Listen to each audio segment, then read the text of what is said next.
Bendiciones a todos mis hermanos. Bueno, aquí les presento el resumen de las últimas dos clases que habíamos dado, el profeta Isaías y Jeremías. Básicamente, Isaías en hebreo quiere decir Yesahu, Yahvé es salvación, Jehová es salvación. El nacimiento, al parecer, es siglo octavo antes de Cristo, y fallecimiento siglo séptimo antes de Cristo. Habíamos hablado también básicamente de las tres clases de Isaías, o los tres tipos del libro de Isaías. Uno de 39, proto Isaías, que básicamente se domina el propio profeta, el autor, pero el 40 y 55 y 56 y 66 ya son otros autores, según algunos biblistas, llamados Deutero Isaías, la obra de un autor anónimo del exilio, y el Trito Isaías, una antología de unos 12 pasajes como tal. Entonces, esa es la subdivisión que se hace del libro de Isaías de acuerdo a algunos biblistas en esa área. Su ministerio profético tuvo lugar en el reino de Judá durante la monarquía de Usías, Jotán, Acaz, Ezequías y Manasés. Profetizó durante la crisis causada por la expansión del imperio asirio. Escribió por lo menos la primera parte del libro bíblico que lleva su nombre. Isaías fue estadista, asesor de reyes, poeta, orador, escritor, hijo de Amós, y se le considera uno de los profetas mayores hebreos. Fue llamado el príncipe de los profetas, valorándosele fundamentalmente por las escrituras que legó a su nación y a las subsecuentes generaciones a su pueblo elegido. Isaías fue un firme opositor de la política de alianza de los reyes de Judá con los imperios extranjeros y llamó a confiar a la alianza con Jehová.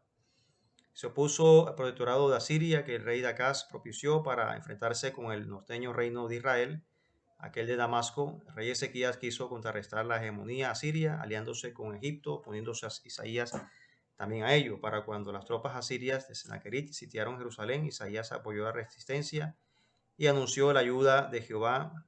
La ciudad se salvó. Y básicamente la obra de Isaías nos muestra con precisión imágenes novedosas, y de esa manera capítulo 1, 12, 15, 24, 33 y 35 básicamente nos está mostrando un tema de debate como tal, y que en estos escritos, hablando en tercera persona, 37 y 9, fueron aparentemente escritos por sus discípulos como tal.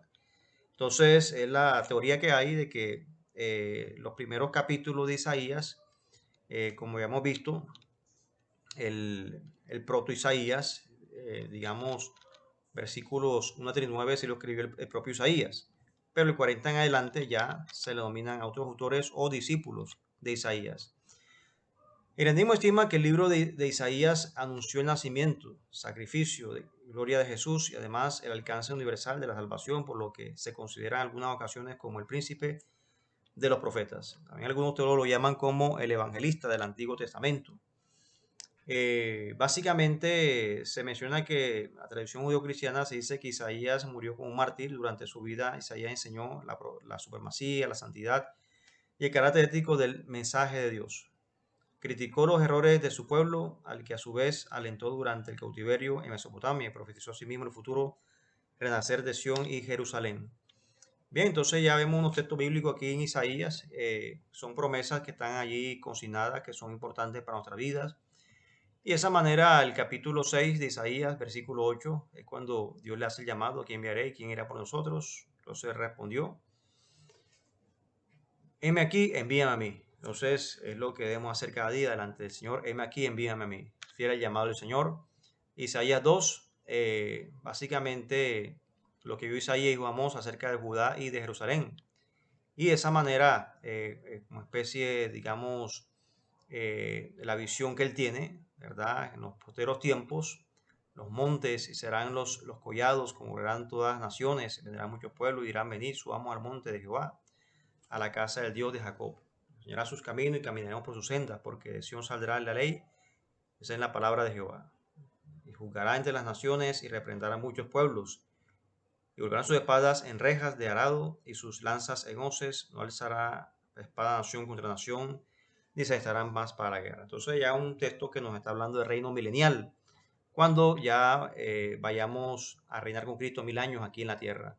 Isaías capítulo 2, básicamente sigue como tal la secuencia, sigue la secuencia del 11 al 19, y de esa manera Dios va a abatir la altivez del hombre, ¿verdad? Y de esa manera va a haber humildad en toda la tierra como tal. Entonces también nos habla el reino milenial.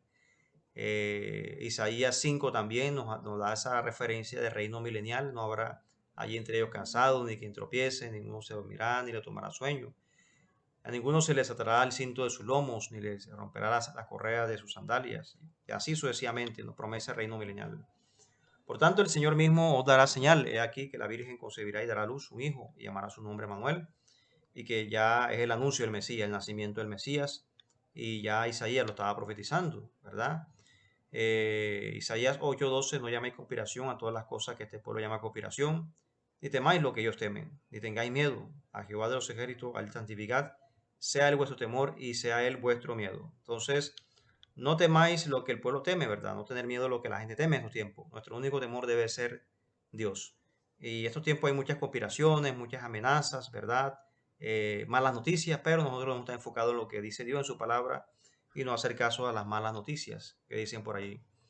35. 3. Fortalecer las manos cansadas, firmar de rodillas endebles, de cielo de corazón apocado, esforzado, no temáis. He aquí que vuestro Dios viene con retribución, con pago. Dios mismo vendrá y os salvará.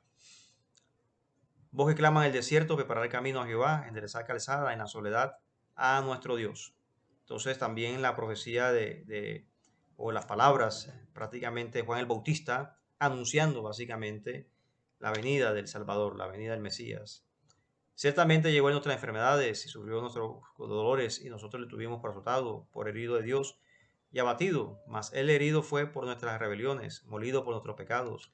El castigo de nuestra paz fue sobre él, y por su llaga fuimos nosotros curados. Isaías 53, 4, 5, un texto que todos conocemos, y de esa manera una promesa importantísima, sobre todo en los tiempos difíciles, cuando alguien está enfermo, ¿verdad?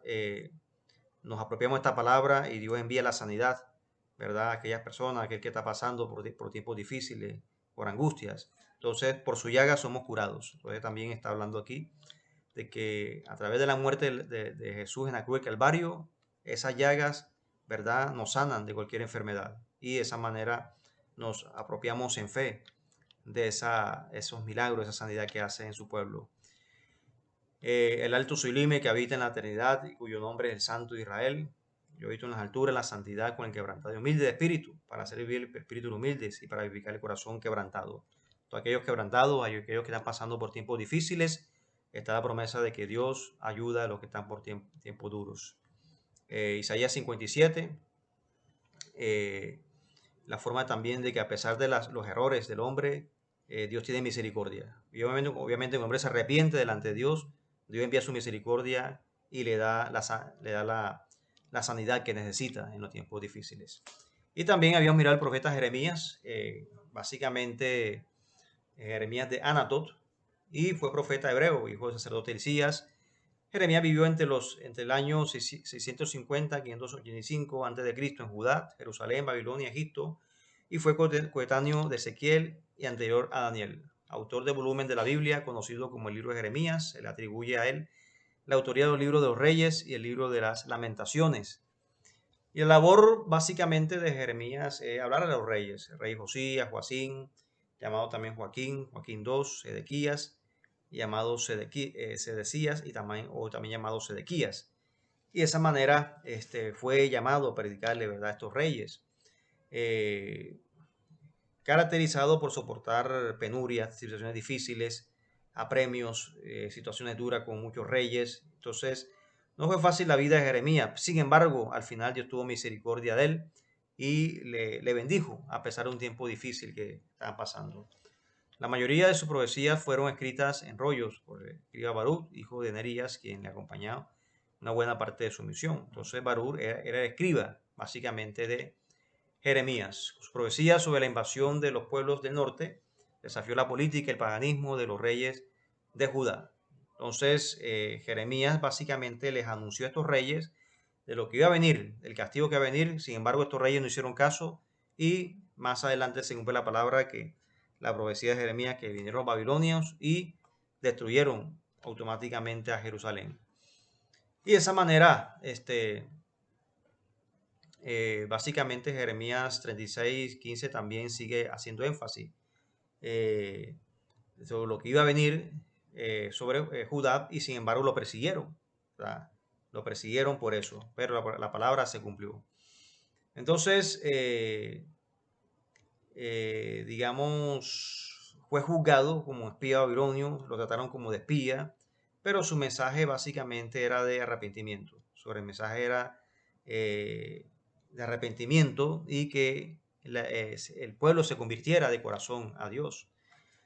Jeremías básicamente llama a libertad a los esclavos, ¿verdad? Como muestra de conversión, y de esa manera dar libertad prácticamente al cautivo. Entonces, uno de los propósitos de Jeremías. Y de esa manera, en el año 587, Nabucodonosor derrotó a los judíos, llevó cautivo a los notables, esclavizó a miles de personas, ejecutó a los hijos del rey en su presencia, y luego le arrancó los ojos y lo llevó cautivo en Babilonia. En esa incursión, Babilonios destruyeron el templo de Jerusalén, únicamente los pobres fueron respetados, y Jeremías se retiró a Mizpa y luego a Egipto. Entonces vemos aquí básicamente parte de la vida de Jeremías. De esa manera, ya cuando Nabucodonosor ya asedia Jerusalén, destruye Jerusalén, pero fíjese, hace una sesión con Jeremías y con los pobres, fíjese que les perdonó la vida, o sea, y los puso, sobre todo a Jeremías lo puso a decidir. Jeremías se quería para Babilonia, iba a tener todo, ¿verdad? Todo, digamos, su casa, iba a tener su pago, todo, no va a tener problemas. Y si se quería quedar en Jerusalén, podía hacerlo. Fíjese que Jeremías tuvo el privilegio de ir donde él quiera y no fue esclavizado. Entonces, es lo que vemos ahí en el profeta Jeremías.